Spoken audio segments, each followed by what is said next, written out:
Você falou no começo do programa sobre álcool, eu separei umas coisas aqui, mas a gente foi caindo pra essa história, né? Então, vou botar só um mini, só pra não falar que não falou. Daquela figura daquela bêbada dos pais. empurrando o carrinho. Bota aqueles paizinhos aí empurrando o carrinho enquanto o Braulio lê a pergunta, por favor. Olha aí os pais bêbados com a criança que a gente falou no início do programa. Eu disse, tem muito pai, não assim, empurrando o carrinho, mas criando os filhos nesse estado, pai e mãe, de total falta de equilíbrio, sobriedade, bom senso e tudo mais. O que mais?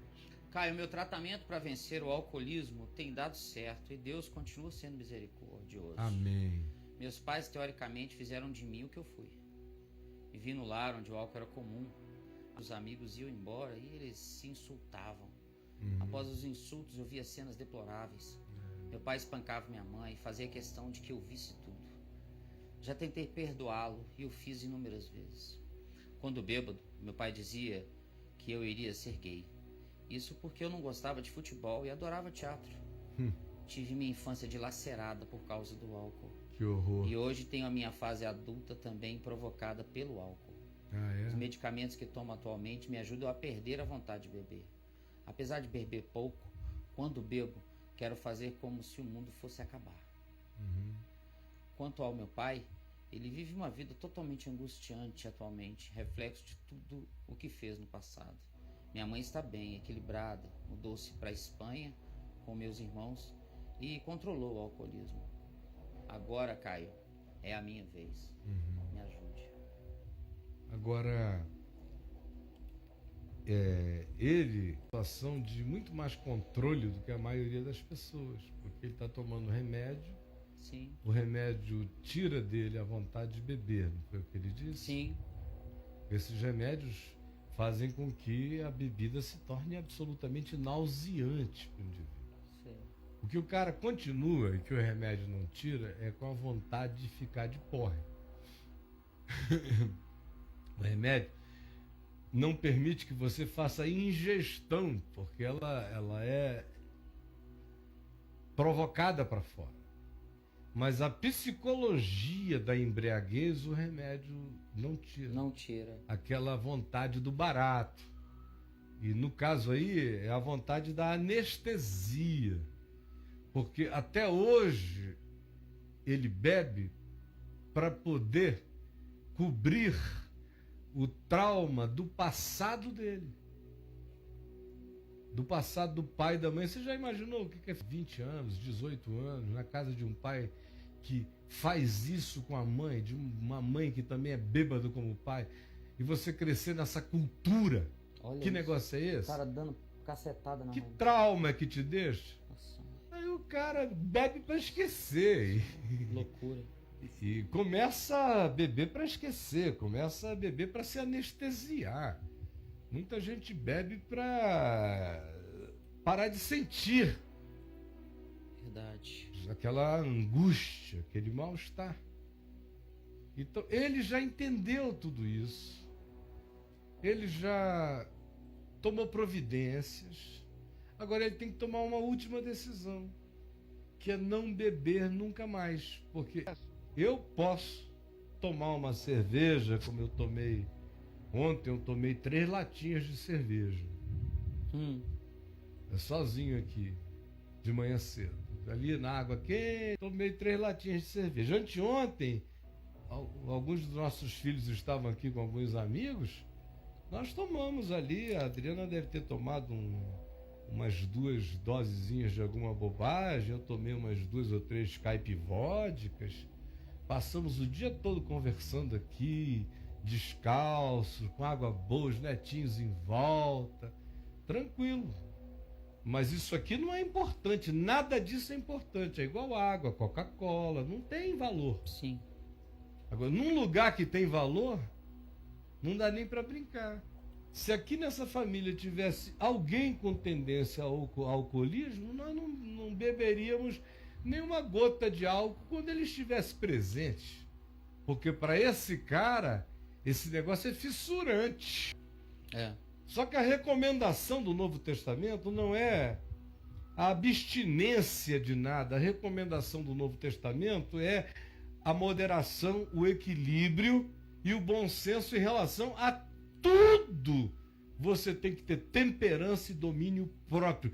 Você tem que ser o senhor do que você come, do que você bebe, do que você faz. Isso é ser crente, isso é ser gente de Deus, isso é ser gente madura. Tem pessoas, há pessoas todavia, que são maduras o suficiente para já terem entendido que no caso orgânico, hereditário e familiar delas, elas carregam uma propensão adoecida para o alcoolismo. Vou dar um exemplo aqui de um santo, que muita gente conhece, outros não. Reverendo Antônio Elias, que foi, depois do meu pai, o homem que mais influenciou minha vida, um homem de Deus. Os filhos dele, nós, não sei o que, às vezes você falava com ele se ele queria provar, e ele dizia, não, muito obrigado, meu filho. Aí eu nunca entendi, porque ele era um cara tão cabeça feita, tão tranquilo, tão equilibrado, tão sem legalismo, tão sem nada disso, que um dia eu perguntei a ele, reverendo, por que o senhor não toma? Ele falou, sabe por quê? Porque quando eu me converti aos 40 e tantos anos de idade, eu era praticamente um alcoólatra. Então, o que a conversão fez em mim foi me mostrar. E por isso eu sempre fui como eu fui. Foi me mostrar que eu não sou padrão para ninguém, que tem gente que pode beber com equilíbrio, que não sente nada, que não cambaleia, que não anda por aí, que não se excede, que não passa dos limites. E amém, porque é isso que o Evangelho ensina. Foi assim que Jesus fez. Os fariseus, porque eram hipócritas, os chamavam de glutão, amigo de publicanos e pecadores. Mas ninguém nunca viu Jesus de porre, embora ele tomasse vinho. Nunca ninguém disse que Jesus estava gordíssimo e obeso, de tanto que ele comesse por aí. Não, era exagero dos religiosos malignos contra ele. Mas ele ensinou que com ação de graças, com equilíbrio, com bom senso, todas as coisas são santificadas. E ele me disse, esse é o Evangelho. Agora, o Evangelho me ensina que se algo me faz tropeçar, que eu corte de mim. E no meu caso, não no seu, não no de ninguém, só no meu. Me faz tropeçar. Então eu decidi que eu não bebo nada. Isso é um homem maduro que se conhece. E que não transforma o seu problema, a sua fraqueza pessoal, numa doutrina universal para oprimir o próximo. Porque o Novo Testamento não ensina abstinência, o equilíbrio e o bom senso. Então, ele é que tem que aprender que ele nunca mais poderá beber. Ele não pode. Somente ele.